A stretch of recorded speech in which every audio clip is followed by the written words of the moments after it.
J'ai été désinvité de l'anniv de ma mère parce que je faisais tâche à côté du mec de ma sœur. En vrai, c'était mon salarié. 3 semaines après l'ultimatum de mon père, électricité, eau et Internet ont sauté chez eux. Salut Reddit. J'ai 30 ans, j'habite dans une petite ville du Val d'Oise, à 40 minutes de Paris en RR quand tout marche et 10 en voiture jusqu'à mon bureau. Le matin, je me fais un café trop serré, je jette un œil à la météo sur mon téléphone et je file avant les bouchons. Je co-dirige une petite boîte qui bosse sur l'énergie durable, des micro-solutions pour rendre des bâtiments moins gourmands, des capteurs, des algos qui lissent les pics. Rien de très glamour à raconter à l'apéro, mais ça me plaît. À la maison, personne n'a jamais compris ce que je faisais exactement. Dans la bouche de mes parents, ça devenait « ils bidouillent des machines, ils visent des trucs ». J'ai jamais corrigé. Pas l'envie de faire la leçon, pas le réflexe non plus. On n'est pas chez Disney. Les grandes déclarations n'ont jamais rien changé chez nous. Quand on me demande des nouvelles de ma famille, je souris un peu. Je réponds, on ne se parle plus trop, et basta. Pas de drame annoncé, pas de roman. Juste une pause qui s'est étirée jusqu'à devenir un silence de 2 ans. 2 ans sans appel, sans SMS pour les fêtes, sans joyeux anniversaire. Comme si le fil s'était rompu et que personne n'avait jugé utile d'en nouer un autre. Ça n'a pas toujours été comme ça. Longtemps, je me suis raconté que la famille c'était tout, même si on se marchait un peu dessus. Mais il y a 2 ans, autour de l'anniv de ma mère, il y a eu un franchissement. Le genre de phrase qui te cloue sur place et te fait avaler de travers. Je m'en souviens parce que tout avait commencé banalement. 3 semaines avant la date, j'avais bloqué mes jours, prévenu mes associés, pris mes billets. Comme d'habitude, arrivé 2 jours en avance, filer un coup de main pour la bouffe, le ménage, gonfler les ballons parce que ma mère adore ça, aller chercher le fraisier chez le pâtissier. Bref, le rituel. Rien d'extra. Juste le petit théâtre rassurant de chaque année. Ce matin-là, j'ai appelé chez eux avec ma tasse dans une main. C'est mon père qui a décroché au bout de 2 sonneries. Je lui ai dit calmement que je rentrais un peu plus tôt, que s'ils avaient besoin que je passe à la CAF ou à la CPAM pour un papier, je pouvais m'en occuper, que je pouvais aussi faire les courses lourdes. Bref, je me proposais. Il a répondu par des MMH et des on verra. Puis il s'est arrêté, comme si quelque chose coinçait dans sa gorge. Sa voix avait ce poids bizarre qu'elle prend quand il veut avoir l'air très sérieux. Et là, sans détour, il a lâché. Si tu peux éviter de venir cette année. Sur le coup, j'ai cru qu'il s'inquiétait pour mon taf. J'ai dit, t'inquiète, c'est calé, en soufflant sur mon café. Il a repris, plus net, plus froid. Ma sœur, Juliette, venait avec son copain, quelqu'un d'important, un manager qui s'exprime bien, tu vois le tableau, le culot en robe du soir. Et moi, ton boulot, c'est pas très confortable à expliquer. C'est mieux si tu ne viens pas. J'ai senti la chaleur me monter de la nuque au visage. J'ai serré la tasse si fort que j'ai cru la fêler. Je n'ai rien répondu sur le moment. J'ai juste entendu mon propre souffle, un peu court. Il n'a pas cherché à rattraper, à édulcorer. Pas d'humour, pas de « je plaisante ». Rien. J'ai eu l'impression d'être planté au milieu de mon salon, figé, comme si quelqu'un venait d'éteindre la lumière dans ma tête. Le truc, c'est que ce genre de phrase ne tombe jamais de nulle part. Chez nous, Juliette a toujours été au centre. 2 ans de plus que moi, mais la différence n'a jamais été l'âge. C'était sa place. Elle aimantait tout. Les regards aux anniversaires, les toasts quand elle avait une mention, les « oh ma pauvre » quand ça cassait avec un mec. Moi, j'apparaissais en bord de cadre sur les photos, un demi-profil, un bout d'épaule. Personne ne me demandait de me pousser. Je le faisais tout seul. Avec le temps, tu deviens transparent, tu t'y-fais, et personne ne remarque quand tu t'éclipses. J'avais fini par faire les choses en douce, parce que ça me semblait normal. Quand ma mère m'a appelé la première fois pour me dire que les charges augmentent, on galère un peu, j'ai pris en charge la facture d'électricité, d'eau, d'Internet, des virements automatiques réglés au centime tous les mois. Pas pour avoir une médaille, pour la paix. Ça n'a jamais été évoqué à table. Et quand je demandais, mollement, si Juliette aidait un peu, ma mère glissait sur le sujet avec l'élégance d'une patineuse. Ta sœur gère les trucs médicaux de ton père. Ce mois-ci, non, mais le prochain, oui. Je me suis étouffé avec mon Perrier plus d'une fois en l'entendant. Puis j'ai laissé couler. Il y a des mensonges si souvent répétés qu'ils deviennent la nappe de fond. Alors oui, quand j'ai entendu « c'est mieux si tu ne viens pas », quelque chose s'est déplacé en moi. Pas une explosion, plutôt une plaque tectonique. Je me suis surpris à penser à des détails bêtes. Qui va aller chercher la bûche si je ne suis pas là? Qui va vérifier la minuterie du four pour que le poulet ne sèche pas? Et juste après, une autre idée a pris toute la place. À force d'être invisible, on finit par vous croire dispensable. Je ne sais pas si vous avez déjà connu ce silence qui s'installe après une gifle verbale. Le salon était sans bruit, même le frigo semblait retenir son souffle.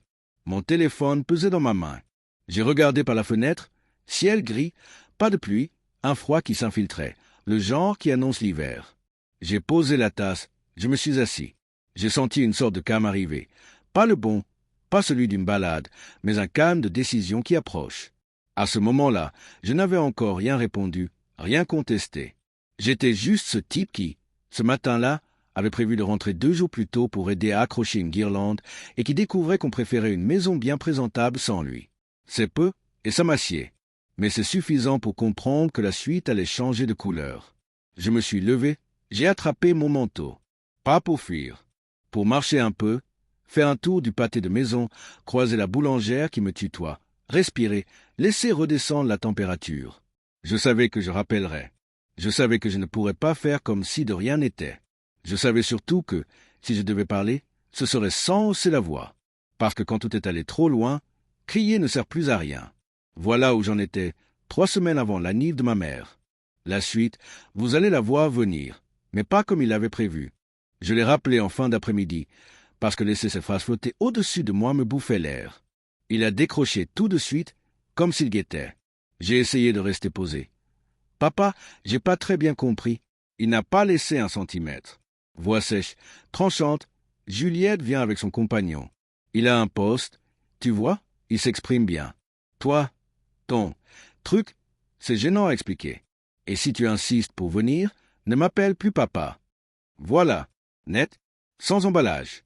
J'ai eu ce vide derrière le sternum et en même temps une bouffée de chaleur, un grondement dans les oreilles. Je n'ai pas crié. J'ai juste dit « d'accord », un d'accord qui n'en était pas un puis il a raccroché. L'appel a coupé comme on claque une porte d'ascenseur sur quelqu'un. Je suis resté planté, le téléphone au creux de la main, les doigts un peu poisseux. Pendant une bonne minute, je n'ai rien entendu d'autre que le petit bourdonnement du radiateur. Et puis j'ai repensé à tout ce que je faisais en silence depuis plus de 2 ans.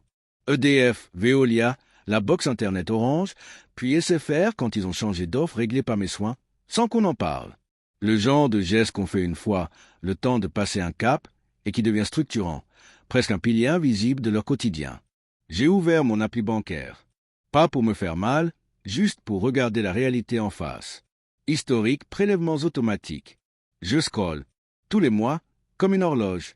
128, 64, 39, 89, ça varie selon les périodes, mais ça tape large.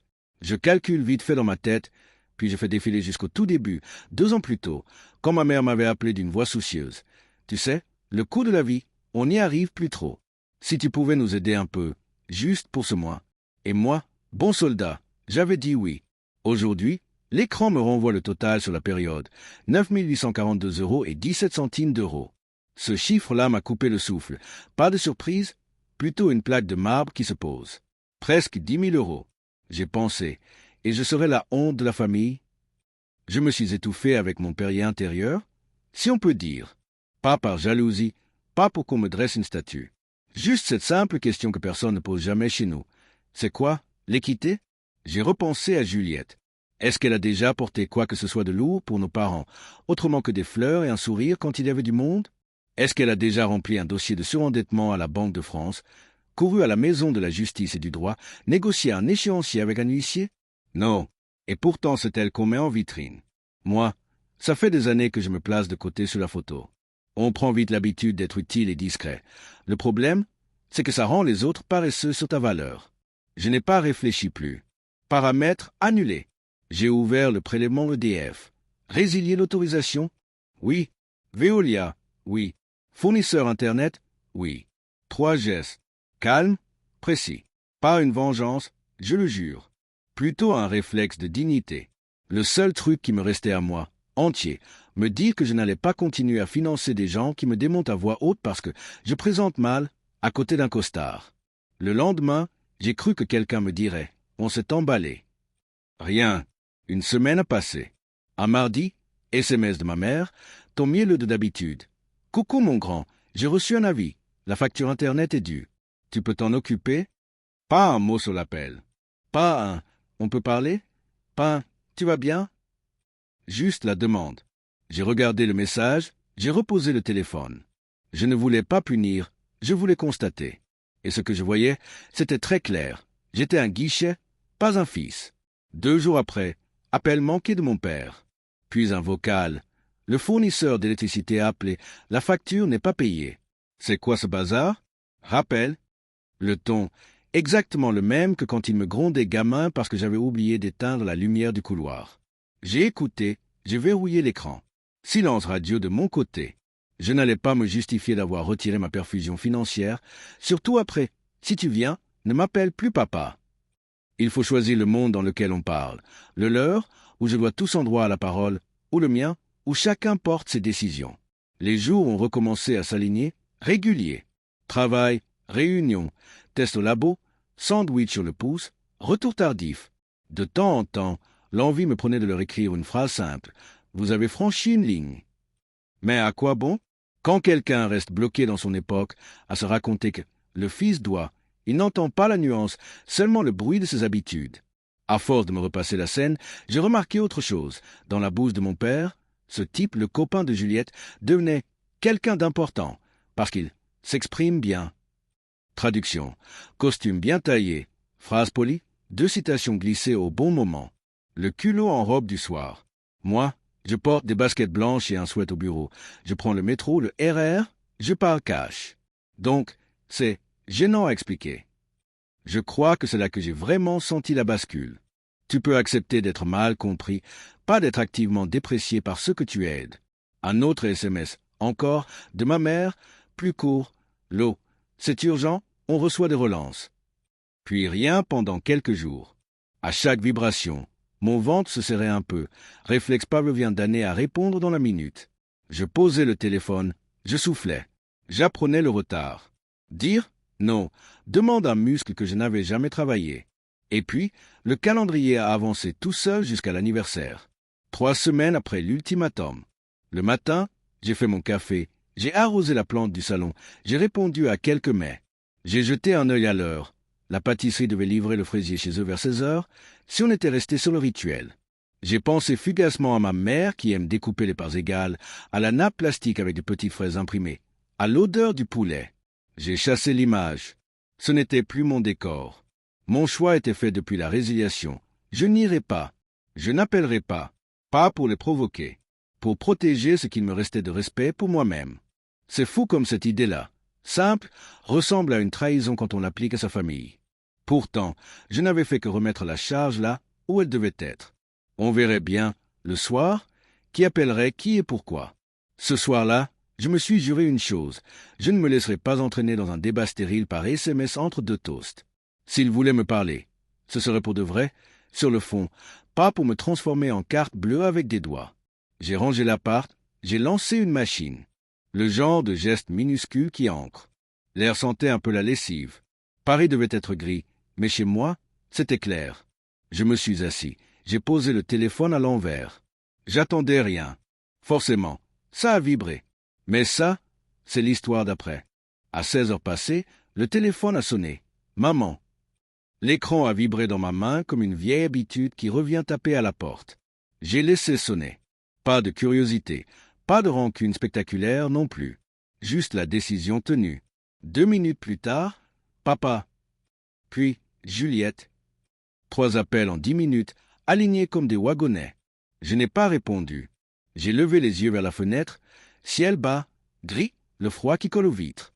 Je me suis versé un verre d'eau et j'ai attendu que le silence reprenne sa place. 10 minutes après, les messages ont commencé à pleuvoir. D'abord ma mère. Ryan, l'électricité vient d'être coupée. La maison est dans le noir.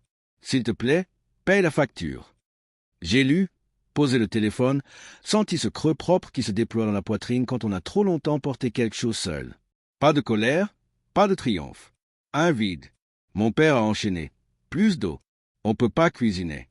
Gère ça maintenant. Puis Juliette, la boxe est morte. Les invités arrivent. Merci de régler en urgence. Il était 17h12 quand j'ai regardé l'heure. 3 semaines jour pour jour que j'avais résilié les prélèvements. 3 semaines jour pour jour que mon père m'avait lâché son ultimatum. Et puis le moment où ils avaient besoin que tout tourne sans bruit, poulet qui dort, fraisier au frigo, Wi-Fi pour la playlist, tout s'est éteint. Je n'ai pas répondu. Pas une ligne. Je n'avais rien à expliquer. Ils n'appelaient pas parce que je leur manquais. Ils appelaient parce qu'il n'y avait plus personne pour porter le poids. Vers 18 heures, ça s'est emballé. Les cousins du dimanche, les tatas qui jugent fort et viennent peu, les amis de la famille que je ne reconnaîtrais pas dans la rue. Honteux. Tu fais pleurer ta mère le jour de son anniversaire. Ta sœur avait raison, ce genre de personne doit rester à distance les jours heureux. Je lisais sans rien écrire. Pas pour acquiescer, juste parce que j'étais fatigué de fournir de la pédagogie à des gens qui préfèrent le bruit de groupe à la vérité. J'allais poser le téléphone quand l'écran s'est allumé. Tante Laure, la seule à m'avoir toujours regardé sans filtre. Appel vidéo via une vieille appli que seule elle et moi utilisons encore. J'ai hésité, puis j'ai décroché. Sa cuisine m'a sauté au visage, jaune comme dans mes souvenirs, avec le bruit des couverts et le brouhaha du salon au fond. Elle avait l'air inquiète et douce à la fois. Sa voix glissait. « Tu ne vas pas payer. Hein, Ryan ?» Elle n'accusait pas, elle vérifiait où j'en étais. Je l'ai fixé, j'ai avalé ma salive. « Tu sais, Tati, c'est papa qui m'a dit de ne pas venir. » Mot pour mot, si j'insistais, je ne devais plus l'appeler papa. J'ai senti ma voix sortir au ralenti, comme si je remontais à un truc resté coincé depuis trop longtemps. De l'autre côté, un silence. Et puis le salon a envahi le cadre. J'ai entendu ma mère, dehors du champ, s'agiter. « Dis-lui que j'ai honte. Le jour J, comment elle peut nous faire ça ?» Mon père, c'est « Oh, c'est pas si grave. C'est 3 factures, on tourne la page. » Quel homme se montre mesquin pour de l'argent? Un oncle a ajouté par-dessus. « Pauvre Juliette, supporter un frère pareil. » Et Juliette a déboulé derrière l'épaule de ma tante, bras croisés, moudado dans un corps d'adulte. Il ose répondre en plus. Maman pleure depuis tout à l'heure. Tu t'en fous? Je n'ai rien dit. Je savais que si j'entrais dans leur tempo, je perdrais ma ligne. C'est là qu'un visage a glissé dans le cadre, côté gauche. Un gars bien coiffé, costume sombre, regard un peu perdu. Il m'a fixé, a eu un sourire hésitant. « Bonsoir, monsieur. Bonsoir, patron. » J'ai figé. Mes doigts ont serré le téléphone. Les pièces se sont imbriquées d'un coup. Ce type, je l'avais vu en visio 2 fois ces derniers mois, transféré de notre antenne du Sud. Rapport propre, my poli. Je n'avais jamais mis son visage sur ma vie familiale. Et c'était lui, l'homme important, de Juliette. Je crois que toute la pièce a senti le courant d'air. Ma tante a tourné la tête vers le salon. Des « Hein ?» ont fusé. Quelqu'un a chuchoté. Il a dit quoi, là, patron? Une autre voix. Attends, ça veut dire que Ryan est le boss du copain de Juliette?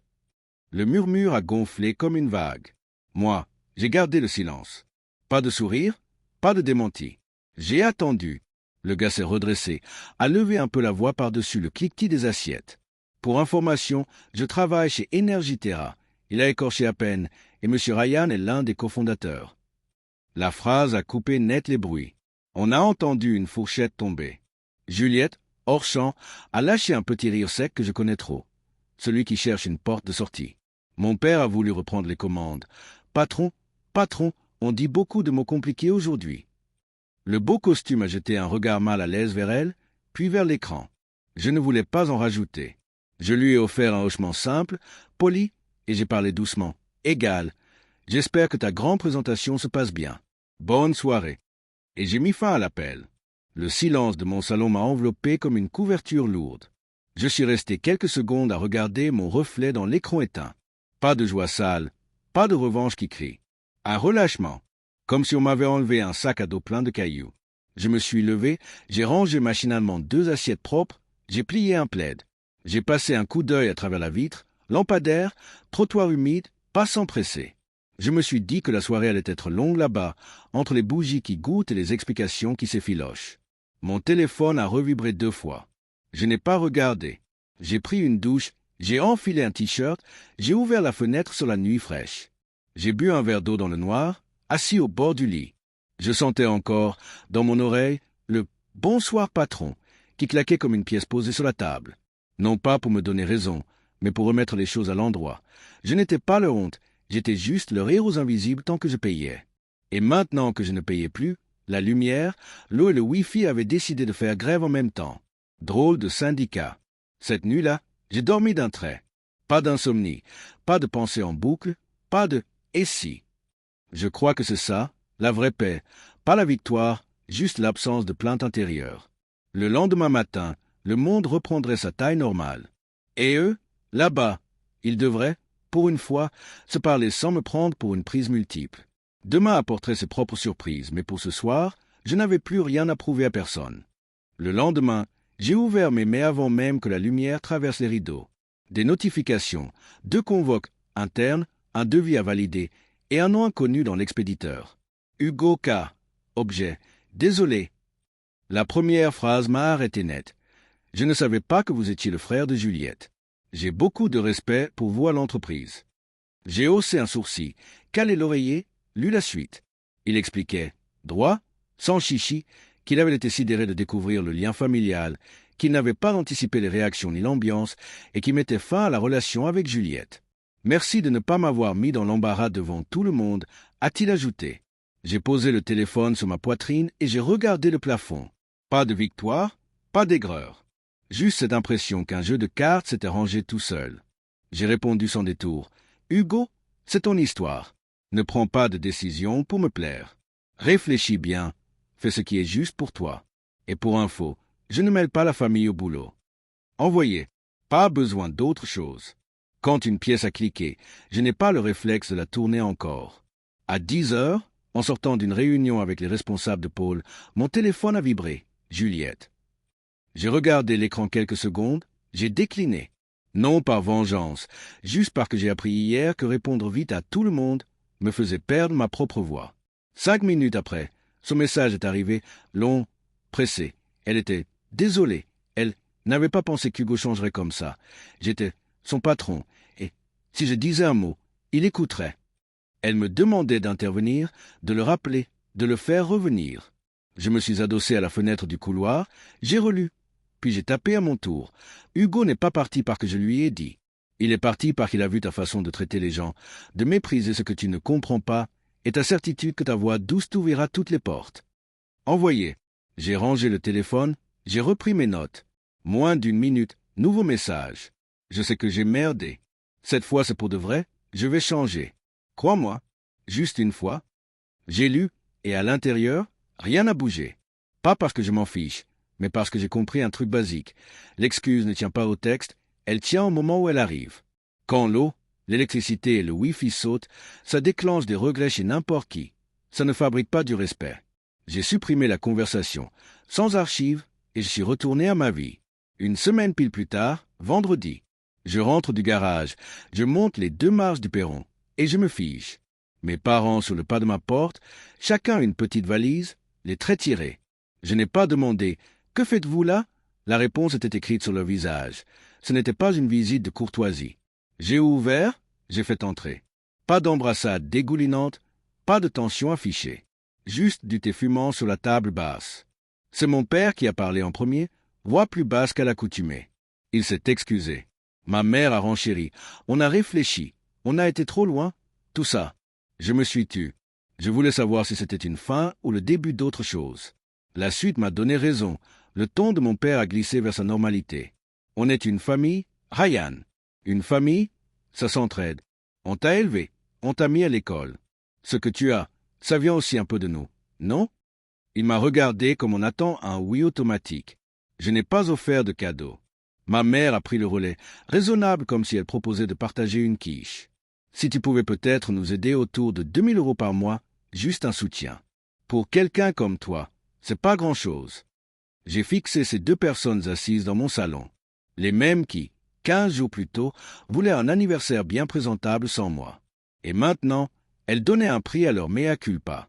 2 000 €, parce que je suis leur fils. J'ai eu un petit rire, sans cruauté. Le rire d'un conte qui ne tient pas debout. Je me suis calé au fond du fauteuil, j'ai posé ma voix. Et Juliette, elle met combien par mois? L'air s'est raidi comme un drap humide. Mon père a jeté un coup d'œil à ma mère.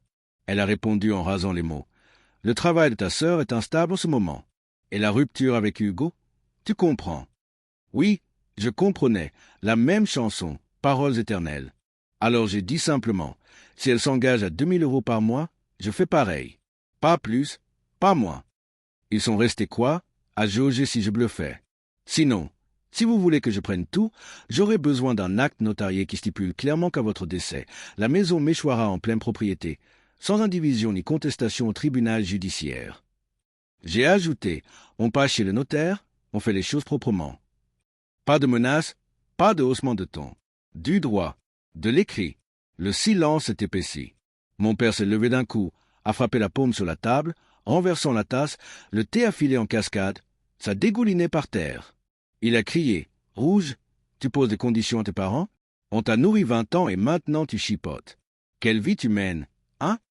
Il parlait si fort que j'ai pensé une seconde que les voisins appelleraient la police municipale pour tapage. Je n'ai pas bougé. J'ai attendu que la vague retombe, puis je me suis levé, lentement. Ma voix est sortie posée, presque douce.